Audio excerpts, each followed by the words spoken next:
Velkommen til dagens livestream, som vi jo sidder her i anledning af Europaparlamentsvalget den 9. juni. Og vi sidder altså her i et rigtig godt selskab med 3 Europaparlamentskandidater. Og mit navn det er Amelie Østergaard, og jeg er forkvinde i Foreningen Inspiratorium. Og i dag så skal vi altså have sådan en samtale, som måske ikke er det, vi normalt kender, når vi sidder med Folketingets Europaparlamentskandidater her, som ofte plejer at være sådan en form for debat, hvor man godt kan komme op og mundhugges og være lidt på tværs. Så i dag, der prøver vi simpelthen et andet format af, hvor vi faciliterer en samtale og snakker om drømme for fremtiden og for Europa. Ja, og jeg hedder Zoe Efterkjær. Jeg kommer fra en ungdomsorganisation, der hedder SEGA. Og vi arbejder rigtig meget med unge, og det her med, at unge skal have en demokratisk stemme i samfundet, blandt andet også når det gælder valg. Og derfor er jeg også rigtig glad for at kunne være med i dag til at tale med vores spændende kandidater. Og vi skal tale om fremtidens Europa og kandidaternes drømme. Men inden vi når dertil, så vil jeg bede kandidaterne, så vi har i dag har vi 3 gæster. Vi har Jonas Pudik fra Venstre, så har vi Frederik Petersen fra Moderaterne, og vi har Magnus Flindsborg fra SF. Vil I ikke starte med at præsentere jer selv en af gangen? Hvad I laver, hvem I er, og hvorfor egentlig I stiller op til det her valg den 9. juni? Yes, jamen tak fordi vi må komme forbi. Mit navn er Jonas Pudik, og I må egentlig udtale det, som I vil, så længe I stemmer på mig. Jeg bor i Odense, hvor jeg også studerer til dagligt. Der studerer jeg erhvervsøkonomi, erhvervssuper. Derudover så stiller jeg op til Europaparlamentsvalget for Venstre, fordi jeg tror på, at vi har brug for nogle liberale løsninger på de her langsigtede problemer. Vi skal have løst den grønne omstilling. Vi skal have løst det kontinent i verden, der vækster langsomt. Vi skal have løst de værdimæssige kriser, vi står i Europa. Så derfor så har jeg 3 ting med mærkes her. Vi skal bygge højhastighedstog imellem alle EU's storbyer. Vi skal sikre, at abort er en menneskeret, fordi vi kan ikke tillade, at nogen kvinder inden for EU's grænser ikke har ret til at bestemme over deres egen krop. Og så skal vi forbedre EU's forsvarssamarbejde, fordi EU skal kunne forsvare sig selv, ellers så er vores værdier intet værd. Tak for det. Det var kort. Lad os gå videre i rækken. Ja, men jeg hedder Frederik Lau Petersen og er kandidat til Europaparlamentet for Moderaterne. Jeg er selv 23 år og studerende, og grunden til, at jeg stiller mig frem som kandidat, jamen det er jo fordi, at vi har en dagsorden, der handler om sikkerhed og tryghed. Vi oplever, hvordan der er en modbydelig krig i Ukraine lige nu, som også truer Europa, men også i forhold til hele det her spørgsmål omkring digitalisering, hvor vi har set dokumentarer om, at unge er blevet udsat for skadeligt indhold på sociale medier. Vi har set, hvordan virksomheder har brugt nogle fastholdelsesmekanismer, der gør, at vi bliver suget ind i den her digitale verden. Og jeg tænker, mange af os, vi kender til det her, vi går i seng kl. 10, vi kigger lige på TikTok, og næste gang vi kigger på uret, jamen så er klokken 2 om natten. Og det er nogle forretningsmodeller, vi bliver nødt til at sætte nogle klare krav til. Også fordi, at det er den digitale verden, som er med til at skubbe til den her mistrivsel, som vi unge oplever. Og der har vi et enormt ansvar i EU på at sætte nogle klare rammer og regler på, hvordan de her sociale medier skal agere. Og det er blandt andet noget, som jeg sætter meget fokus på i den her valgkamp. Ja, jeg hedder Magnus Flindsborg, jeg er 21 år gammel, og så er jeg kandidat for SF til det kommende valg. Ligesom de 2 her ved siden af mig, så er det meget det grønne, der ligesom har motiveret mig. Jeg synes også, ligesom Jonas, at vi skal have et godt og grønt tognet. Det skal være billigere at leve grønt, men det skal også være dyrere at forurene. Så jeg synes også, at EU skal forbyde privatfly og lignende, gør det meget sværere at udlede for de største indkomster, der gør det lige nu. Så drømmer jeg også om et EU, der er sådan en humanitær stormagt, der fordeler flygtninge solidarisk, så kommer til vores kontinent, og så håber jeg også, at vi kan beskytte menneskerettighederne og civilbefolkningen, både i Ukraine, som du siger, men også i Gaza, hvor jeg synes, EU skal være en større spiller for at kunne sikre den palæstinensiske civilbefolkningsliv. Så der er nogle dagsordener, der går igen i meget unge ansatte. Spændende. Og nu er I jo allerede sådan luftet lidt jeres idéer og drømme for Europa, men jeg tænker, om vi skal prøve at snakke om, hvilken rolle I ser EU spille om, lad os sige, 20 år for den sådan helt almindelige dansker. Og jeg tænker, om vi skal starte. Her er der nogen, der er sådan helt sådan de umiddelbare tanker omkring den rolle. Jamen, grundlæggende set, så skal EU være den, der ligesom løser de problemer, som vi nogle gange lidt føler os magtesløse overfor. Klimakrisen. Altså, individet kan gøre noget, men hvis man gør det alene, så står man lidt magtesløs imod de her store strukturelle problemer. Der skal EU være garanten for, at der sker handling. for at man kan føle sig sikker på, at når jeg gør noget, så følger resten af EU også med. EU skal være garanten for, at vi får en mere sikker verden. Vi ser en mere usikker verden. EU skal være garanten for, at når vi tager tøj på, så er der ikke alle mulige kemikalier i, som gør, at vi ikke kan få børn. EU skal være garanten for, at vi egentlig kan leve trygt og velstående liv. Og det kræver altså bare nogle løsninger, som vi står fælles om. Og så må nationalstaterne om de her problemer, som vi ikke behøver at stå sammen om i EU, som egentlig er bedre klaret på national plan. Men de her store strukturelle problemer, der er vi simpelthen nødt til at stå sammen. Vi har behov for, at EU løser de problemer, som vi simpelthen ikke kan løse lige. Spændende. Ja. Og hvis du vil følge op med din drømme også, fordi det lyder som om, og jeg måske forestiller mig, at I nogenlunde er enige om sådan den overordnede vision om, at EU skal tage sig af de her meget store dagsordner. Men hvordan gør vi det? Men svar endelig på os din fremtidsvision for Europa om 20 år. Jamen altså, for mig at se, så handler EU om, at vi skal løse de udfordringer, som er grænseoverskridende, som ikke er begrænset til et enkelt land. Og det er jo for eksempel, når vi snakker om klima. Altså CO2 kender jo ikke grænser. Den samme CO2, det flyder i hele verden. Og der mener jeg for eksempel på europæisk plan, jamen, der skal vi for eksempel arbejde meget mere sammen, når vi snakker om energipolitik. Vi skulle gerne kunne løsrive os fra russisk kul og gas, og så bliver vi nødt til Europa ligesom at investere mere i vedvarende energi. Vi bliver også nødt til at sætte nogle rammer for, at man kan få flere virksomheder med på den grønne dagsorden. Der kan man for eksempel snakke om, at landbrugsstøtten, jamen, den skal målrettes med en grøn omstilling af landbruget, som vi for eksempel sætter nogle klare krav til, hvor meget CO2 må landmændene udlede, kvælstof osv., så det faktisk bliver mere målrettet i en grøn retning. Og det er sådan noget, EU skal være med til at gøre, at de udfordringer, som Jonas siger, nationalstaten ikke kan løse alene, jamen det er der, hvor EU ligesom har sine evner, og det er der, vi skal samarbejde om at finde de bedste og mest funktionelle løsninger. Spændende. Hvad er din drøm? Jo, det er altid dejligt sådan også at kunne drømme, og det føler jeg, at der måske lidt er sådan en generationel forskel. Jeg tror, der er mange af de politikere, der valgt lige nu, der måske enten har fået fortalt, at de ikke kan drømme mere, eller de måske har glemt, hvordan det er, man gør det. Og det er så en frihed og en privilegie, vi som unge kandidater måske også kan gøre lidt mere. Men jeg tror også, sådan lidt i tråd med det, at den rolle EU skal spille i fremtiden, det er jo for os, der skal leve i fremtiden. Det skal være en ung union, det skal være et EU, der gør en forskel for unge mennesker, og det tror jeg ikke kommer til at ske, hvis vi ikke får inddraget unge noget mere. Altså det er både at forvalte nogle unge kandidater, altså jeg er ikke enig med om alt, men jeg håber godt nok ikke bliver valgt ind, fordi jeg også tror, der er forskel på, hvordan forskellige generationer ser på ting.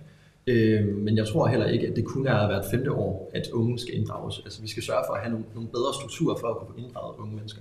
Der bliver den forskel for helt almindelige mennesker og helt almindelige danskere, at man kan, som Jonas siger, at man ikke skal bekymre sig om hormonforstyrrende stoffer i de produkter, man indtager har med at gøre, eller man kan transportere sig på en grøn måde, eller det er nemmere at være landmand på en bæredygtig måde, for eksempel også fordi vi har målrettet nogle af de støtteordninger, der kommer fra EU.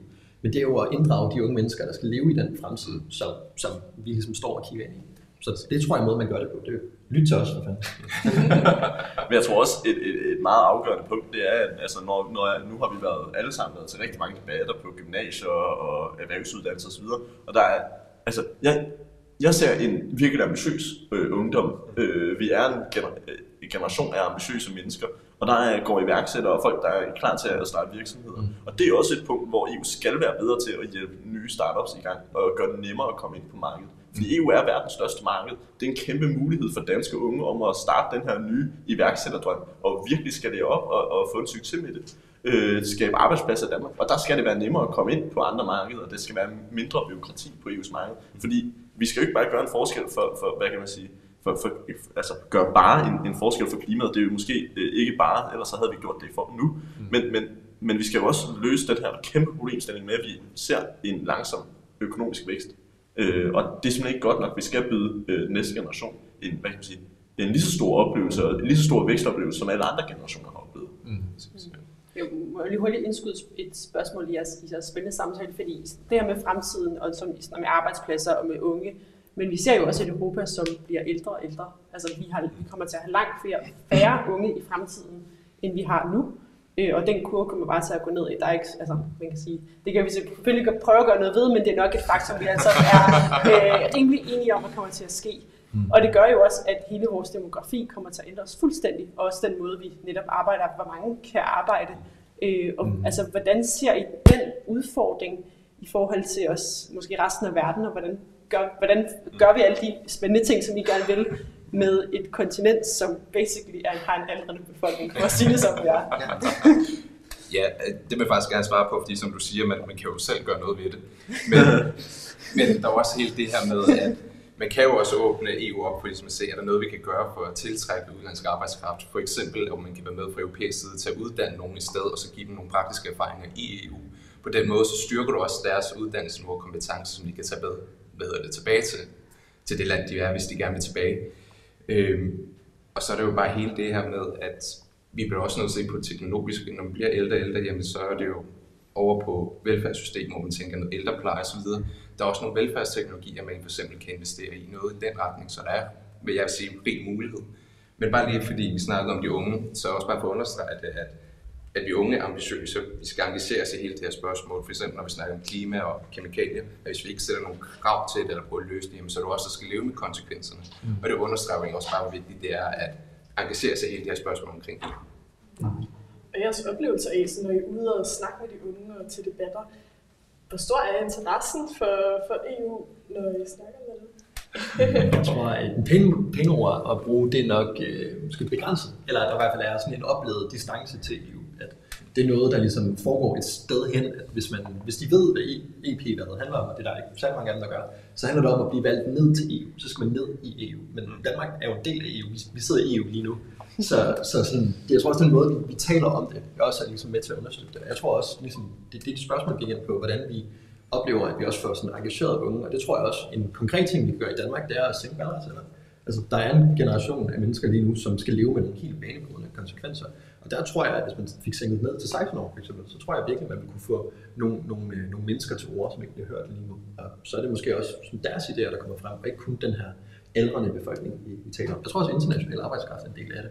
Der er også en ungdomsgeneration i Spanien, for eksempel, som har en enormt stor arbejdsløshed, så vi skal også blive bedre til ligesom at samtale internt i EU. Men jeg tror også bare, at hvis vi gerne vil have, at unge mennesker skal fylde mere af deres stemmer, skal fylde mere, så skal vi give flere af dem stemmer. Og det tror jeg, man kan gøre med sådan at sænke valgretsalderen.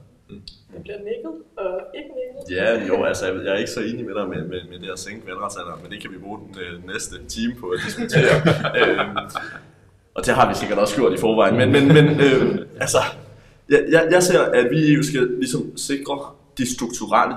Hvordan sørger vi for, at det er nemmere for de arbejdsløse, der er i Frankrig og Spanien og så videre, at komme til Danmark? Fordi altså, hvis det var nemt, så ville man jo allerede have gjort det. Hvordan sikrer vi, at det er nemmere for kvalificeret arbejdskraft uden for EU at komme til Danmark og løse nogle af de opgaver, som vi står og mangler nogen til at løse? Jeg vil ikke blande mig så meget i fra Bruxelles, og det er også fordi, jeg får super travlt med grøn omstilling, økonomisk vækst, sikkerhed. Altså, så vil jeg ikke blande mig i, hvordan vi driver ældreplejen i Danmark. Det vil jeg egentlig overlade til de nationale politikere. Men jeg tror, de har strukturelle hvad kan man sige, grunde til, hvorfor søger de så ikke bare til Danmark, hvis vi har en jobs til dem? Hvad er det, der ligesom er i vejen? Hvordan er det, vi gør det nemmere at komme rundt i Europa, få job, flytte familie med osv.? Alt det her, det tror jeg er noget, vi skal kigge på i EU. For det tror jeg også, vi kan løse nogle problemer for nationalstaterne. Okay, hvis man sidder lige nu og tænker, wow, det er mange emner. Jeg sidder lige med min frokost og chiller egentlig bare, hvorfor er det, jeg skal gå op i det her, eller hvorfor er det her vigtigt, hvorfor ikke bare skal jeg gå ned og stemme, men hvorfor skal man høre på mange af de ting, I siger. Altså sådan helt kort, hvorfor er det vigtigt for os unge, både her i studiet og ude på gymnasierne, at tage stilling til Europa, til EU og til det her valg? Ja, det er sådan et meget bredt spørgsmål, men for lige altså sådan virkelig få skåret det helt ind til benet. Du skal gå ned og stemme, hvis du giver en fuck. Du skal gå ned og stemme, hvis du giver en fuck for klimaet, giver en fuck for vores økonomi, giver en fuck for vores sikkerhed. Hvis du er ligeglad med den verden, du lever i, de fremtidsmuligheder, du har, så skal du ikke gå ned og stemme. Hvis du gerne vil have lov til at brokke over, at det, der bliver gjort, ikke er godt nok, og det, der bliver gjort, er ikke godt nok, så skal vi huske at gå ned og stemme, fordi hvis vi ikke går ned og stemmer, vores generation ikke går ned og stemmer, så er det bare ikke os, der bliver repræsenteret. Vi har lige snakket om, at der er mange flere ældre end yngre. Jamen, de husker alle sammen at gå ned og stemme. De har stemt lige siden, at de måtte, og det gør de stadigvæk. Hvor vi som unge er bare elendige til det, fordi vi glemmer det, og vi forstår ikke helt, hvorfor det er vigtigt. Jeg tror, det er enormt vigtigt, at vi går ned og stemmer, fordi vi har nogle meninger, der er lige så meget værd end alle andre. Vi giver en fuck for det samfund, vi lever i, og så derfor skal vi selvfølgelig også huske at stemme, fordi vores stemme fortjener at blive hørt. Okay. God brandtale. Hvad skal give en fuck? Har I nogle kommentarer til det? Ja, jeg giver også sådan en, tror jeg vil sige. Jeg tror sådan, du er også ret godt inde på det, Jonas, men jeg tror sådan, den korteste måde at sige det på, det er, at magt og indflydelse er ikke noget, man får givet, det er noget, man skal tage. vi skal være mega besværlige, vi skal være træls at høre på, vi skal være sådan nogen, man ikke kan sådan komme udenom. Jeg tror, at vores generation skal være nogen, man ikke bare sådan kan sidde over og høre i, eller skal være nemme og sådan trumle over. Altså, jeg tror virkelig, vi skal både gå ned og stemme, vi skal også gøre så meget mere end det. Vi skal være nogle politikere, der rent faktisk taler vores sag, og så holder vi dem op på, at de gør det, de sagde, de gjorde. Det er ikke nok, at man stemmer på en ung. Man skal også sørge for, at den unge politiker handler ungt, og de politikere, der desværre ikke er unge, så også har vores interesser i mente. Så jeg tror bare at være engageret, fordi hvis du ikke er det, så er der nogle andre, der gør det, og jeg er ikke enig med de andre. Nej, men jeg tror sådan lidt i forlængelse af, at man skal huske på, at EU egentlig ikke er så langt væk igen. Altså 70% af dansk lovgivning, den har et fodfæste i europæisk politik. Så EU-politik er faktisk rigtig, rigtig tæt på os, og det er sådan, at det kan godt være svært at tage stilling. Der er mange partier, der er mange kandidater, og jeg ved ikke, om der er sponsorat på det her, men man kan jo altid gå ind og tage en kandidattest og prøve at se, hvem man er mest enig med. Jeg vil selvfølgelig altid opfordre til at stemme på en ung, om det så er Jonas, eller Magnus, eller mig, eller nogle af de andre, fordi vi repræsenterer ungdom. Vi kan godt forstå de udfordringer, ungdommen står med. Og som det er sagt, jamen, så har vi mulighed for ligesom at håndhæve og sige, I har sagt det her, stå ved jeres ord. Så på den måde, så vil jeg altid opfordre til folk til at gå ned og stemme, også fordi, at hvis du ikke stemmer, jamen, så har du heller ikke rettigheden til at brokke dig. Og så kan man måske godt sidde sådan og tænke sådan, jamen, det er vigtigt, at jeg går ned og stemmer. Men igen kan det være meget sådan langt væk fra ens hverdag, hvad det egentlig er, der sådan konkret bliver vedtaget dernede i EU. Så tænk, om I måske kunne komme med noget sådan helt konkret, hvor I tænker, der har EU gjort det bedre for mig.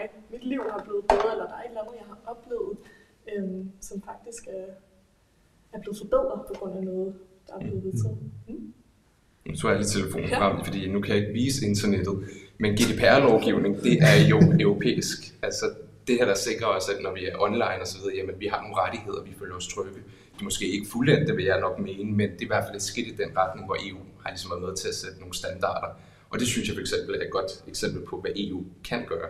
Også bare fordi vi kommer til at være mere digitale, mere online, så det er meget fedt at vide, at jeg har rettigheder som forbruger eller bruger internettet til at få en eller anden form for tryghed og sikkerhed. Ja, og oven i det alt bare for at supplere, altså alt sådan noget med ulovlig indhold. Og det er jo sådan, der er jo lige vedtaget sådan noget med kunstig intelligens og alle mulige pakker, som godt nok lige nu, der er en masse, der skal sådan håndhæves, og det kommer nok til, at de næste politikere nok tage hånd om. Men man har vedtaget en hel masse på det digitale område, som jo om noget er sindssygt vigtigt for os unge. Ja. Noget jeg også tænker, som er sådan super konkret, at man kan tage det op på en helt stor klinge, og sådan, man kan tage klimamål, man kan sige nogle af de ting, de gør for vores allesammens fremtid. Men jeg tror også, som jeg heller ikke synes går langt nok, men der bliver ligesom gjort noget. Men jeg tror noget, der sådan kommer helt tæt på og meget konkret for mange af mine venner, det har været sådan noget som udveksling for eksempel. EU har en stor rolle inden for sådan Erasmus-programmerne, som man kan søge, hvor man så kan få muligheden, og i nogle tilfælde også en lille pose penge til at kunne komme ud og opleve resten af Europa, og nogle gange også komme lidt videre rundt omkring. Og der tror jeg også bare, at det kan gøre en helt vildt meget for en sådan rent personligt. Det er nogle gode oplevelser, men du kan måske også se, at der ikke er så stor forskel på unge igen. Altså vi taler om, at vi på tværs af politiske skel også godt kan have noget sådan til fælles, men det kan man også godt med en ung gut i Spanien, eller en anden ung i Frankrig eller i Tyskland. Altså sådan, det kan man også godt opleve gennem nogle programmer, som EU stiller til rådighed. Så jeg tror også, der er sådan nogle helt lavpraktiske ting, som kommer ud og opleve i Europa, som EU gør det nemmere at gøre. Jeg tror, jeg vil nævne noget, der kommer til at blive implementeret lige om lidt eller om nogle år. Det er, at når jeg skal lade min telefon op, så skal jeg bruge en oplader. Når jeg skal lade min MacBook op, så skal jeg bruge en anden oplader. Og når jeg skal lade min højttaler op, så skal jeg bruge en tredje oplader. Og jeg svømmer simpelthen i så mange stik derhjemme, at jeg har en hel kasse til dem. Og når jeg skal lade min mikrofon op, så er det en hel fjerde. Altså, hvor i fremtiden, så vil det være et stik til dem alle sammen. Så det betyder, at du ikke skal have en hel kasse, og du skal bruge en halv time på at finde det der dumme stik, du ikke har set i et halvt år. Det er altså meget konkret, og jeg ved godt, det kan virke som sådan en lille ting, men det er jo sådan nogle små nice ting, og så sparer vi egentlig også for at producere så mange opladere hele tiden til alle apparater. Det er meget konkret, og det er også sindssygt godt, og jeg er virkelig glad for, at vi lykkes med at få det stemt igennem. Spændende. Og kunne man, altså, jeg sidder her og reflekterer, kunne man lidt opdele det der med netop, hvorfor er det vigtigt, at I bare stemme, men også engagere sig i det her ud fra jeres perspektiv. Altså, der er på en måde de der langsigtede visioner, som I har udfoldet. Det kunne være med alt fra forsvar til sikkerhed til, vi har ikke snakket om sådan noget med flygtninge og migranter, det er der også en kæmpe debat om i EU. Altså alle de der erhvervsliv, alle de her mange ting, I nævner, og så er der de der meget, man kan sige lavpraktiske, det kunne være opladere, det kunne være når man sidder på TikTok med hvor meget ulovligt indhold, og det kunne være den mad, man spiser, og der ikke er nogle kemikalier. Og der er selvfølgelig nogle ting, der hænger sammen i de to, men ser I det også som det her med, at der er et europæisk projekt, som sådan lidt den der lidt sådan storstilede fremtids, og så har man det der sådan, her og nu i hverdagen, min morgenmad er ikke fuld af kemikalier. Hvad tænker I om den måde at tænke på Europa på? Ja, jeg tror, det er meget rigtigt, og det er jo hver gang, vi ligesom går et lag op i sådan, hvad kan man sige, i hvor stor, altså lokalpolitik er jo meget konkret, når man beslutter noget, så er der flere penge til børnehave året efter. Når man beslutter noget i regionen, så går der måske 2 år. Når vi tager Folketinget, så går der nogle flere år. Og når vi så snakker EU-politikken, så går der bare længere tid. Fordi man ligesom går fra at skulle beslutte noget for os, cirka 6 millioner mennesker i Danmark, til at skulle beslutte noget over 450 millioner europæere. Og det betyder bare, at der er ret mange ting at tage i mente. Og det betyder bare, at det tager noget længere tid. Det betyder, at det bliver lidt mere komplekst. Men det gør det ikke mindre vigtigt. Det gør det jo næsten mere vigtigt, at vi lykkes med at få de her store ting igennem. Fordi altså, det er vigtigt, at vi lykkes med det grønne, og jeg ved godt, det kan virke meget fjernt om, hvad er vores 2050-mål. Altså, der er jo en helt anden verden, der er blevet dobbelt så gammel. Altså, men det er meget vigtigt, fordi det er jo os, der skal leve med den, især vores generation, der skal leve med de her konsekvenser af, hvad det er, vi vil med de store mål. Så jeg håber, man sådan, hvad kan man sige, principielt kan kigge ind på det. Og så behøver man ikke læse alle de der 1000 sider i EU for at have en mening. Altså, man behøver ikke læse alle bøger i verden for at have en holdning til noget. Man må godt kigge på, eller lytte til ens mavefornemmelse, og så sige, jeg kan egentlig godt fornemme, hvem er det, jeg er mest enig med. Jeg har heller ikke læst de der bøger der. jeg sidder også holdninger. Ja, ikke citere mig for det. Men jeg tror måske, jeg er lidt, jeg ved ikke om jeg er uenig, men jeg måske godt kan have lidt en anden opfattelse af, hvordan det her ligesom, det foregår. Fordi for mig at se, er det sådan bitte små skridt hen i retning af et sted, vi er i gang med hen. Og så sådan, den lange politik er jo så, hvilken retning man går i, og så hver af de der ting. Jeg tror også, de hænger ret meget sammen. Altså hvis man nu taler om oplader og sådan, hvad for en computer og noget teknologi, man har til rådighed, skal EU lave noget lovgivning. Men det er jo også forudsætning af, at vi kan producere de mikrochips, for eksempel, som vi skal bruge til mange af de teknologiske ting. Og det er jo en stor beslutning, EU skal træffe, for at vi kan træffe nogle bittesmå beslutninger selv. Når det gælder hen imod sådan noget som plastiksugerør, som man nok kan sige, at det er nok den mindste beslutning, EU nu kan træffe, så bliver det i hvert fald også noget at gøre med miljø og noget med klima, som er nogle af de største beslutninger, EU kan træffe. Så spørgsmålet er jo, om det er 2 sådan vidt forskellige adskilte ting, eller om det er sådan bittesmå skridt i retning hen imod noget, vi alle sammen synes er nice. Det er måske mere sådan, jeg ser det. Ja, meget spændende. Ja. Jeg tror sagtens, man som fra europæisk side sådan i grove termer kan dele det op i kortsigtede løsninger og langsigtede løsninger. Jeg synes, Magnus siger det meget godt, for eksempel klima. Det er jo ikke noget, man bare løser fra den ene dag til den anden, men for eksempel når vi snakker om indpakningspapir og sådan noget, der har jo været hele det her med, hvorvidt fastfoodkæder må pakke deres burger ind, hvis du sidder og spise. Altså det er jo noget, man hurtigt sådan kan få implementeret på relativt kort tid. Så det er meget det her skel, at der er visse ting, man kan gøre rigtig, rigtig hurtigt i min optik, og så er der andre ting, jamen det kræver en proces, hvor man omstiller sig i den retning. Og det er jo for eksempel, når vi snakker om den grønne dagsorden, eller om man snakker om, at man i EU skal producere meget mere selv. Der bliver man også nødt til som at omstille sig til, at vi kan kunne gøre det på en eller anden måde. Så i grove termer, så kan man sagtens nogle ting, USB-stik eller opladerstik eller hvad det var, det please få det ind så hurtigt som muligt, fordi jeg kender selv den her struggle med, at man pludselig sidder med 5 oplader, gud hvad er det for en. Og det kan man gøre sådan relativt hurtigt, fordi vi har allerede modellen klar, så det er jo nogle af de ting, man kan gøre hurtigt. Det er måske lidt sådan en fun fact, tror jeg næsten, det kunne jeg forestille mig, at der er mange, der ikke vidste, at det er sådan noget, man blandt andet kunne vedtage i EU. Jeg tænkte sådan, det her med ikke rigtig helt at vide, sådan, hvad er det nu, jeg tænkte, om det kunne være sjovt lige at sådan, høre, hvad er det for nogle fordomme, I egentlig møder omkring EU, som jeg i hvert fald selv har snakket med unge, at folk siger sådan, EU, hvad er det nu overhovedet det er, og det er så kedeligt og tørt og gammelt og langt væk også, som I selv nævner. Men hvad er sådan noget af det sådan sjoveste sådan fordom, I har hørt omkring det? Sjoveste fordom? Altså jeg tror, hele den her med, at man bliver smidt til Bruxelles, fordi man har været besværlig, det er især det ældre segment, at havde jeg virkelig brokket mig så meget, at de valgte at smide mig til Bruxelles nu. Altså det er sådan en fordom med, jeg tror, altså, men også hele det her med, at det er kanelsnegle og krumme agurker, vi sidder og lovgiver. Nej, det er vores sikkerhedspolitik, det er vores klimapolitik, det er vores handelspolitik. Det er det grundlag, som der er sindssygt mange danskere, der går på arbejde. Det er, hvordan vi kommer til at kunne uddanne os i andre europæiske lande. Der er virkelig mange grene over ved. Så sådan hele den her med, at det kun krumme med gurker og kanelsnegle, og det er kun fordi, vi har været tilstrækkeligt træls, at vores partier har valgt at smide os til Bruxelles. Nej, det er faktisk fordi, det er der 70% af Danmarks lovgivning kommer fra. Så det er enormt vigtigt, hvilke 15 danskere vi sender derned. For eksempel, så nu nævner du selv sikkerhedspolitik. Hvor meget, sådan, hvis man skulle kunne putte en procent på, eller sådan snakke lidt om det, hvor meget den danske sikkerhedspolitik bliver egentlig dikteret af noget, der kommer fra EU? Hvis I ved det. Jeg tror ikke, der er sådan et procenttal, men man kan jo sige, at vores energipolitik er meget afhængig af, hvordan vi gør det, hvordan man ligesom har gjort i EU. Vores økonomiske sikkerhed, som også er sikkerhedspolitik, det er jo også meget afhængig af, at vi kan eksportere til andre lande. Vores handelspolitik er afhængig af EU. Så mange af de her, det kan godt være, at det ikke er krudt og kugler og kanoner og frigatter, der ikke kan skyde missiler alligevel, fordi vi kan købe dem til dem, men altså, det er meget af det her grundlag, som vi står på. Det er meget afhængigt af, hvordan vi gør det i EU, men det er ikke dem, der bestemmer, hvor vi sender soldater hen, eller om vi gør det. Forhåbentlig ikke i fremtiden heller. Ja. Nej, men det tror jeg, du opsummerer rigtig godt. Altså når vi snakker om forsvaret, det mener jeg for det er noget, Danmark selv skal sådan håndtere, men selve når vi snakker om militær isenkram og cybersikkerhed, jamen der kan man jo sagtens arbejde på et større europæisk samarbejde, lave noget koordinering i forhold til indkøb. Måske starte forsvarsindustrien op igen i EU, så vi også skal gøre os mængder afhængige af USA og andre parter og producere vores egne ting. Men det er sådan nogle ting, hvor vi skal adskille det. Så er der visse ting, hvor man siger, at det er bedst, at Danmark ligesom har, bestemmer over fodsoldater osv. Men når vi snakker om isenkram, så giver det måske mening, at vi samarbejder lidt mere, fordi det er bare mere effektivt.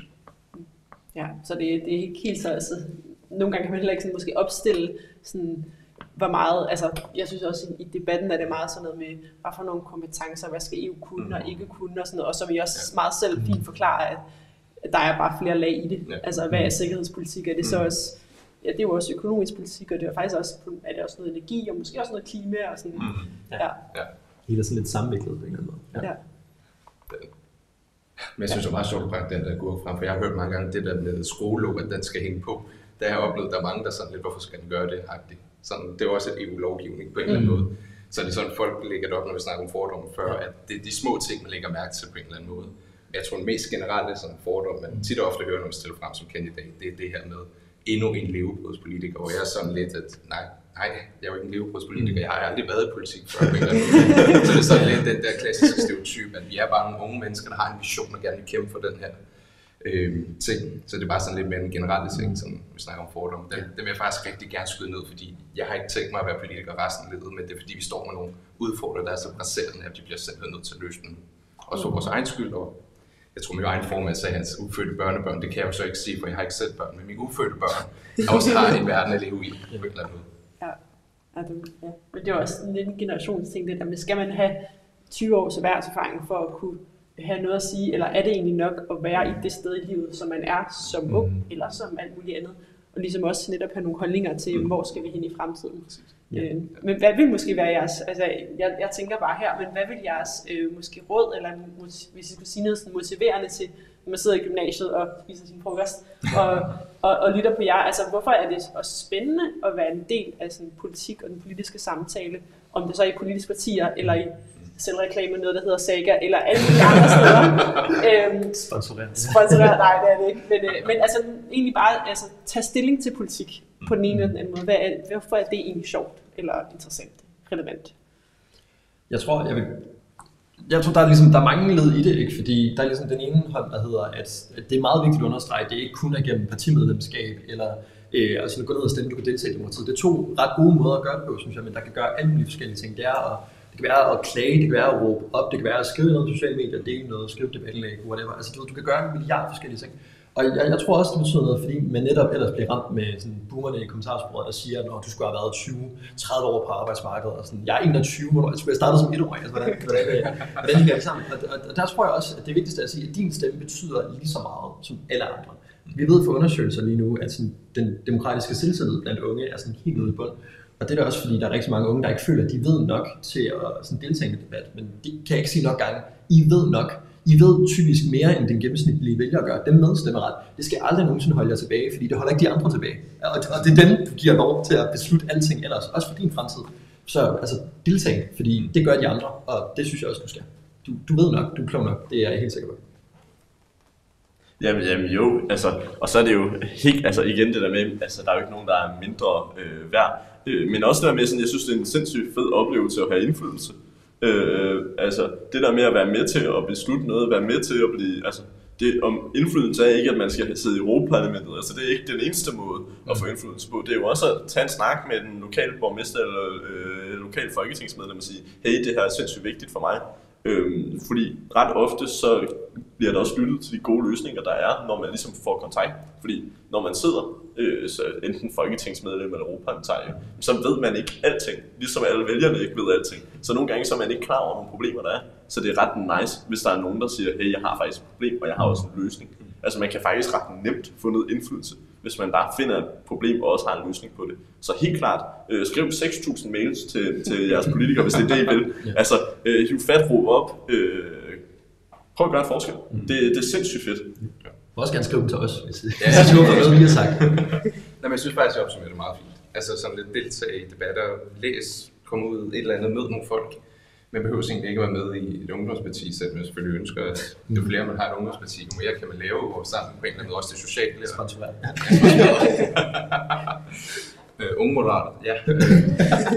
Men nej, altså, der er rigtig mange muligheder for at deltage i den politiske debat, og rigtig mange måder. Jeg synes også det her, når man snakker på sociale medier, det kan også virke rigtig, rigtig skræmmende, fordi man ved bare, at der sidder nogle trolls klar til, hvis du siger din mening, jamen så bliver du hakket ned på 20 forskellige måder. Og det er jo også en snak om en kulturel ændring, men ligesom nødt til at sige, at der skal være plads til forskellige meninger, men så heller have en dialog omkring, hvad er det, der ligesom binder os sammen på en eller anden måde. I stedet for at det altid skal være, jeg vil til højre, så tager jeg til venstre. Det, altså. Men der er faktisk mange ting, som binder os sammen, og jeg tror også, man kan finde løsninger bedre sammen på den måde, og politik generelt set. Det er jo det, der ligesom ligger fundamentet til vores dag i morgen og vores fremtid på en eller anden måde, så det er rigtig vigtigt, synes jeg i hvert fald, ligesom at have en mening til det. Og nu nævner jeg selv det her med den her dialog, og jeg tror, der er mange unge, der måske kan blive skræmt væk fra det politiske, især fordi der er den her sådan, debatstruktur, hvor det igen er meget, at man hakker på hinanden og kan være bange for at ytre sin mening. Så sådan, hvad er jeres tanker med omkring det her format, som vi har prøvet i dag, hvor det mere er en dialog om, hvad ens fælles drømme er, og ikke så meget de sådan, politiske afstikker? Jeg kan virkelig godt lide det her format og den her måde at have samtale på. Det er heldigvis ikke min første snak med jer, fordi det er enormt nice at snakke med. Men jeg tror også, der er det nede i det, at politik ret hurtigt kan blive sådan en mudderkastningsshow, man bare råber lidt af hinanden, skriger lidt, og får det til at lyde som om, altså, det tror jeg også ikke så mange vælgere, der er træt af. Sådan, så nu ser debatten med Clement for eksempel, at se en eller anden YouTube-video og tænker, okay, hader de virkelig hinanden så meget? Og svaret er nej, altså, vi er enige om rigtig, rigtig mange ting. Og så er det de forskelle, vi prøver at lægge vægt på, fordi vi også gerne vil gøre det klart, at jeg synes, man skal stemme på mig frem for dig. Altså det er ligesom, det er sådan en debat, der foregår. Men jeg tror også nogle gange, det er vigtigt at huske, at vi faktisk godt kan løse nogle ting sammen. De fleste aftaler bliver foregået, både i Europaparlamentet og i Folketinget. Det er jo også med sådan brede aftaler over midten. Det ved jeg er rigtig glad for over i Moderaterne. Og det er jo også fordi, vi godt kan finde ud af at snakke sammen, og vi også godt kan finde ud af at lytte lidt til hinanden. Det skal vi måske også bare blive bedre til, også til sådan nogle samtaler her. Ja, og så altså, sådan hele det her med, altså, jeg synes jo også, altså, jeg synes, det er en god kombination af begge, fordi jeg synes også, det er meget fint at signalere, at vi faktisk godt kan lide hinanden. I vores debatter, der bliver vi meget ophedet, fordi jeg nogle gange, og jeg kan også være meget uenig med jer om nogle ting, fordi jeg er grundlæggende uenig med jeres løsninger. Men det betyder ikke, altså vi har også siddet og drukket øl efter en debat, hvor vi har været ved at slå hinanden halvt ihjel. Altså, det her, og det synes jeg faktisk er sådan, det overraskende ved det politiske miljø, det er mange af de mennesker, der er mest uenige, det er ofte dem, der bruger mest tid sammen, fordi det er der, hvor man kan få de mest spændende samtaler. Så det synes jeg, så det jeg godt kan lide ved den her format, det er måske også, at det bliver lidt mere offentligt, at vi faktisk godt kan sidde sammen uden at slå hinanden halvt ihjel. Ja, og jeg tror, det kan man måske huske, at det er jo det samme, altså alle de politikere, man ser på tv, det er jo præcis, altså ligesom når vi sidder her, de er jo også bare mennesker, og netop tegnen og kollegaer, ja. Og det kan måske også være med til at på en eller anden måde eller være mindre afskrækkende, hvis man også tænker på politikere som bare almindelige mennesker, som gerne vil gøre en forskel. Vi er også begyndt at se mere på sociale medier, man kan følge med i sådan det hele menneske, og ikke kun den der frontperson, man kan være, når kameraerne ruller. Som ikke er de kameraer derhjemme, man har på telefonen. Det er en rigtig god pointe. Hvad er jeres plan nu så op til valget? Hvordan skal I køre valgkamp frem? Meget, det tror jeg ordet kommer til at gå lidt igen. Ja. Mig og Jonas havde også lige snakket om det, før vi kom hen. Sådan, der er virkelig fart på. Det er ikke meget, jeg er på min studie for tiden. Men det er fordi, jeg synes, jeg synes, det er vigtigt. Altså, jeg synes helt oprigtigt, det er vigtigt. Jeg får også energi af det, hver gang jeg sådan skal sidde op om morgenen, eller kommer sådan ret sent hjem i seng. Det er jo også fordi, jeg synes, det er virkelig fedt. Og det er nogle fede samtaler, men det er også nogle fede debatter. Det er også sjovt at være uenig, ligesom det er sjovt at være enig og komme på nogle konstruktive løsninger her. Det er jo fordi, vi bare grundlæggende tror på, at politik er et redskab til at kunne gøre en forskel og hjælpe nogle mennesker med nogle ting, der er alvorlige. Så det synes jeg er et ret godt drive, men man har også brug for et drive, fordi det er meget, man taler om dagen. Og det var ikke fordi, jeg talte lidt til at starte med. Nej, men jeg tror også sådan hele præmissen, når vi snakker om valgkamp. Jeg føler, at jeg har været valgkamp det seneste år, men jeg tror også lidt, at det her at være kandidat, der lever du lidt som en studerende med, at du får lidt for lidt søvn og lidt for meget kaffe på en eller anden måde. Men der er sådan et drive i en, fordi det er ikke hver dag, man får en platform for ligesom at komme frem og sige, jamen det her er en vision, vi bliver nødt til at kæmpe for, fordi det er der behov for.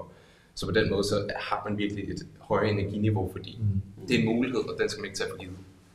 Ja, altså, men altså, det valgkamp tager meget tid. Det er helt sindssygt. Altså, man kører fra klokken 8 om morgenen til klokken 10 om aftenen, går i seng, og så starter man bare forfra. Og bare kører rundt, også fordi der er så mange debatter. Og det synes jeg faktisk er en enormt positiv oplevelse, hvor mange ungdomsuddannelser man har været rundt på. Altså, hvor mange gymnasier jeg har spist frokost på nu. Altså, det er jo helt umenneskeligt. Men man har været til debatter, man har haft samtaler. Og så er det godt være, at man ikke får så meget søvn, men man får sindssygt meget kaffe og Red Bull. Men det giver også bare en drive, den der energi, i at man faktisk snakker med nogle mennesker, som også igen har en holdning. Og det kan godt være, at EU virker lidt fjernt. Men når vi snakker klimapolitik og økonomi, så har vi unge faktisk en holdning. Så jeg tror bare, vi skal huske at snakke noget mere politik. Hvad kan man så gøre sådan her i slutspurten op til, hvis man stadig er usikker på, hvor man skal sætte sit kryds? Hvordan kan man føle sig mere sikker i det? Der tror jeg, hvis der ikke allerede har været en debat på ens ungdomsuddannelse, men der kommer en, så er jeg opfordret til at tage til den valgtest, synes jeg også var en rigtig god. Altså der er nogle gange, at kan man finde ud af præcis, hvad man synes ud fra sådan 15-20 spørgsmål, måske ikke altid, men jeg synes, det er en ret god sådan guideline til at se, hvor det er, man ligger sådan generelt politisk, og hvad der betyder noget. Se nyhederne, altså sådan, følg med i, se hvad der sker. Er der nogen, der siger noget, du er helt meget uenig med? Hvis har jeg sagt noget, der har gjort dig sur en gang, okay, så er det måske mere herover, du skal placere dig og omvendt. Bare finde ud af, hvad det er, folk mener, og finde ud af, hvad du selv mener. Og der er mange måder at gøre det på, for eksempel, internet.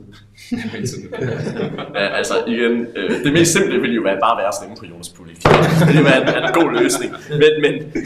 Men udover det, så tag en valgtest, og så gå ind og kigge på de spørgsmål, for det kan godt være, at I er enige om nogle ting, som du synes er lidt lige meget, men til gengæld er I drønende uenige om klima, og så er det måske den næste kandidat, du skal gå ind og kigge på. Så det er ikke bare altid den, man er mest enig i.